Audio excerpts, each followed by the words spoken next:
À l'aurore du monde, dans une confusion chaotique, l'immersion des terres eut pour conséquence d'enchevêtrer alluvions, limons, roches, faluns et argiles en couches superbement superposées. Dès que l'homme eut l'intelligence de vouloir étonner d'autres hommes, il n'eut qu'à se baisser pour modeler cette nourriture de terre. Plus tard, il maîtrisa le feu, le dompta et l'attisa pour qu'il se perpétue. L'ancienne abbaye de Tuffet et le proche village de Prévelle dans la Sarthe perpétuent chaque année cette tradition alliant terre et feu. À l'occasion de cette 6e édition, ce sont les artistes céramiques ukrainiens qui sont à l'honneur. Mariana Wagniak est cette année en résidence à Prévelle. Elle utilise une écriture artistique précieuse.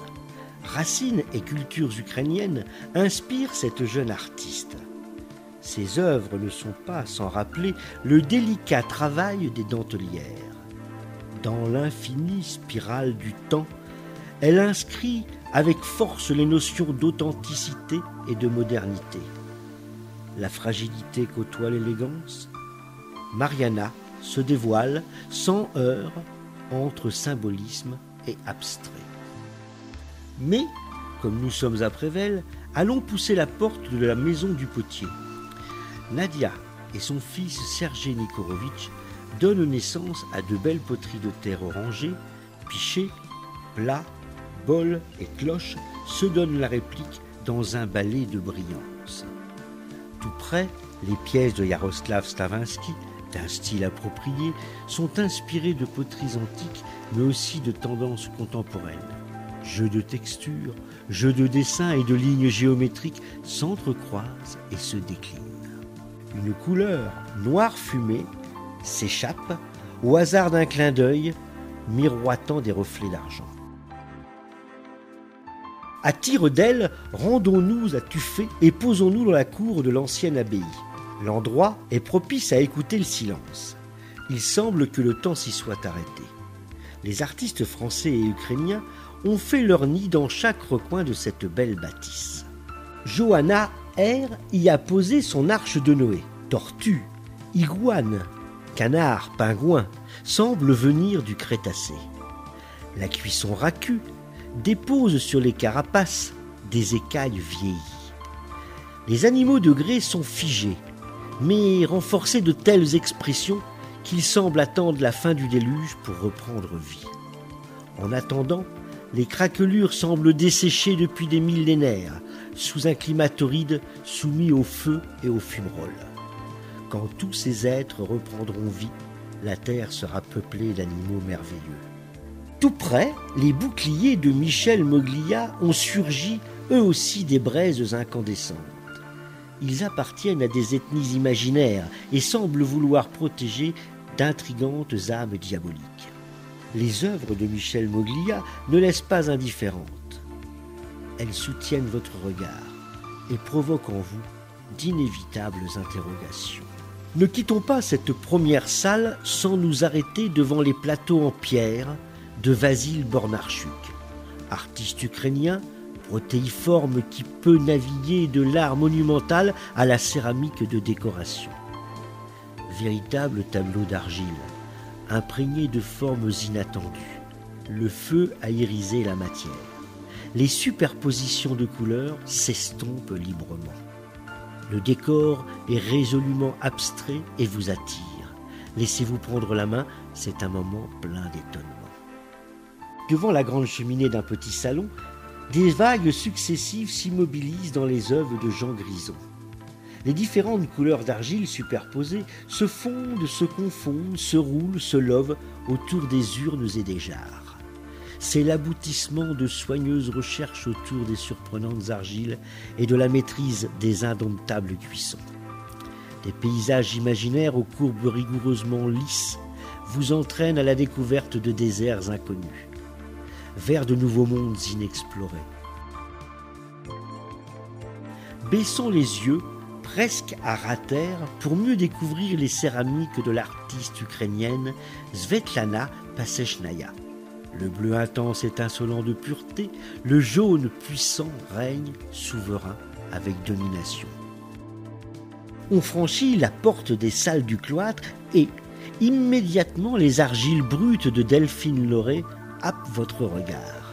Les terres se lient, s'assemblent, se mélangent avec harmonie. Les formes et les décors s'inspirent du monde végétal. L'harmonie des beiges, déclinée avec subtilité, vous apaise. Et puis soudain, des cols noirs crénelés apportent une pointe distinguée, un peu comme si l'on avait posé un voile de crêpe sur les épaules d'un mannequin de haute couture. Les visages émouvants de Malvina Germain veillent, paisibles, avec grâce sur les turbulents remous du monde qui nous entoure. Ils inspirent à la fois l'étrange et le merveilleux. 1000 regards se posent sur vous et vous intimident, vous scrutent, vous font baisser les yeux. Curieusement, vous vous surprenez à en inviter quelques-uns à vous suivre dans vos déambulations poétiques. Visage, ô doux visage, vos âmes sont si pures. Plus je vous regarde et plus je pense qu'on a l'âme de son visage et le visage de son âme.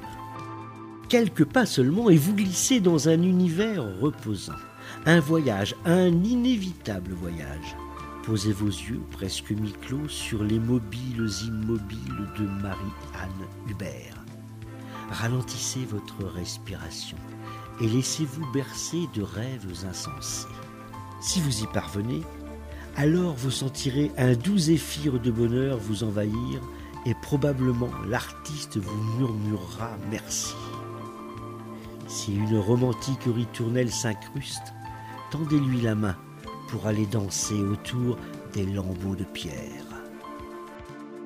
Avant de quitter les salles du cloître, il reste à parler du funambule qui l'occupe. Marchand de bonheur incontestablement, sitôt franchi le seuil de la pièce, c'est une parade burlesque qui défile sous vos yeux. Au pays enchanté des arts si joliment populaires, les personnages parfois drôlatiques de Philippe Ménard deviennent vos compagnons du quotidien. Les personnages ne demandent qu'à quitter leur socle pour venir vous narrer leurs belles histoires. Allez, Philippe Ménard, de votre pichet à tête de cochon, versez-moi donc un verre de jus de treille. Levez le nez en l'air. À l'aplomb de l'axe central de la charpente du pigeonnier, une vertigineuse sensation vous attire vers le bas. La spirale imaginaire vient de vous déposer doucement devant les jarres de Patricia Rayon et Alain Gilbert. Le décor des grès vous absorbe. Vous avez envie d'effleurer la feuille ou la grappe de raisin gravée à fleur de terre. En promenant votre regard sur les poteries de Saint-Hubert, on croit entendre chanter Athéna. Rien ne semble pouvoir perturber les créations de Christine Batt. Les surplis du temps se lovent et se recouvrent comme des turbans de soie. Dans le creux de leurs épaisseurs siffle le vent du désert, à moins que ce ne soit le bruissement de l'eau de cascades imaginaires. Tout près, des 1000 pattes vernissées, méduses de terres enchevêtrées ou figurations de la douleur humaine. Mystère, sublime mystère, impénétrable mystère. Comme pour rappeler la nature première des terres et des argiles, Cathy Barraud fait ressurgir leur rugosité, contraste immédiat avec la surface lisse colorée des œuvres avoisinantes. Quoi de plus envoûtant que les couleurs des arcs-en-ciel, si ce ne sont les énigmatiques pigments soutirés des profondeurs de la terre. On se pose un instant et on dit c'est beau quand la matière et l'esprit font route ensemble. À la tombée de la nuit, dans l'air émollient de ce soir de juillet, on peut entendre chanter le feu, ultime hommage au pays des potiers. Les mélopées du feu s'échappent des totems de céramique, crépitements imperceptibles, chuintements plaintifs. Terres et argiles ont encore beaucoup de secrets à délivrer.